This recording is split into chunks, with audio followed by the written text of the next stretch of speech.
What's up, everyone? John Rettinger from Techno Buffalo here, and it's time for me to get old, crotchety, and complainy with you. I've got a bit of a rant that I want to direct towards phone manufacturers, in particular, Android phone manufacturers. Guys, it's getting crazy with the rate of smartphones that are coming out. The Droid Razr came out just a few months ago, and now the Droid Razr Max is here. Remember when the Galaxy S2 was new, and then the Galaxy S2 Skyrocket came out with LTE a few months later, and now the Galaxy S2 Skyrocket HD is coming out in the next few months? The rate of smartphones coming out over and over and over again is only serving to isolate the phone buying public. Say what you will about an iPhone. I haven't used an iPhone in about 6 months, but at least when you buy one, you know another one's not coming out for at least a year. You buy an Android device right now, that phone might not even be new for 2 or 3 months. That's assuming you buy it the day it gets released. Phone manufacturers, you are making money hand over fist in a grab to get more money and releasing slightly updated and tweaked versions of each phone.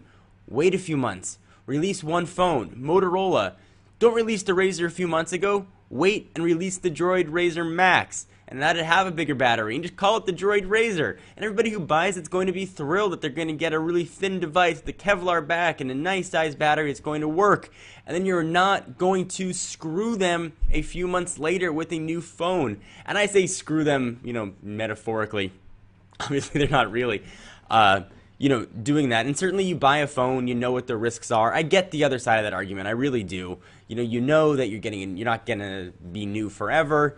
But there is a little bit of wonder. Maybe that's sort of the tech lover and the geek in me. There's a bit of wonder when you get a new phone, you open up that box, you've been reading about it, you're excited to get it, you take it out, got it right here, and you're like, wow, you know what, I'm really excited that I've got, at least for a short period of time, a cutting edge device. And then 3 months later, there is something new and better out. And the moral being, there's no good time to buy an Android phone. And that's really the main point of this video. There is no good time to buy a new Android phone. You could buy what you think is going to be the absolute latest and greatest 15-core processor in February, and they'll have a 16-core model by April.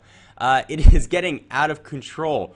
I ask phone manufacturers and even to the carriers, release phones every 6 months, every 8 months. Make sure the phones that come out aren't just incremental small upgrades with the number 2 or an HD or a XX put at the end like Droid Razr Max. Make sure they are real upgrades. The consumer can see a difference. It's just creating consumer confusion when you walk into a store and you're looking at a Galaxy S2, a Skyrocket HD.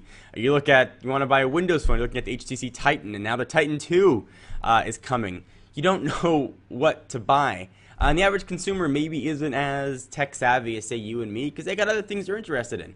And it gets very tough to recommend devices. It's even hard to keep up with phones and devices. And maybe this is counterintuitive to what pays my bills, because I'm a tech reviewer and I review all the new phones that come out. But I'm also a consumer on top of that. And I also go out and I buy phones. I recommend phones to friends.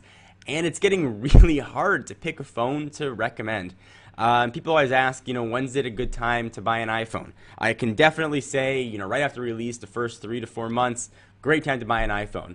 The latest Android phone comes out, I have no idea.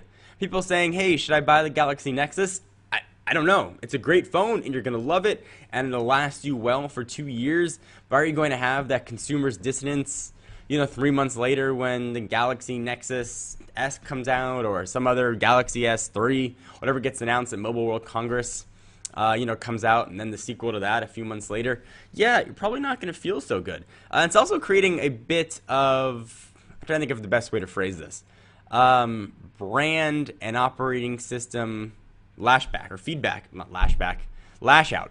So you get a new phone, you're excited, it becomes obsolete, you feel upset, and you get a little bit of distance about it. And I think a lot of that is where the fanboy wars come from, why iPhone users generally don't get along with Android users, because they want people to validate their opinion. I bought an Android phone, so because I made that decision, it's got to be the best. And I bought an iOS device, and I made that decision, so it's got to be the best. And if you made another one, you're a stupid head face. And people that are buying these Android devices, I think some of them are getting annoyed that they bought a new phone, now a new one is released. And maybe I'm off base, maybe you know the risks when you buy a new phone and it doesn't matter that a new one's coming out and you don't care.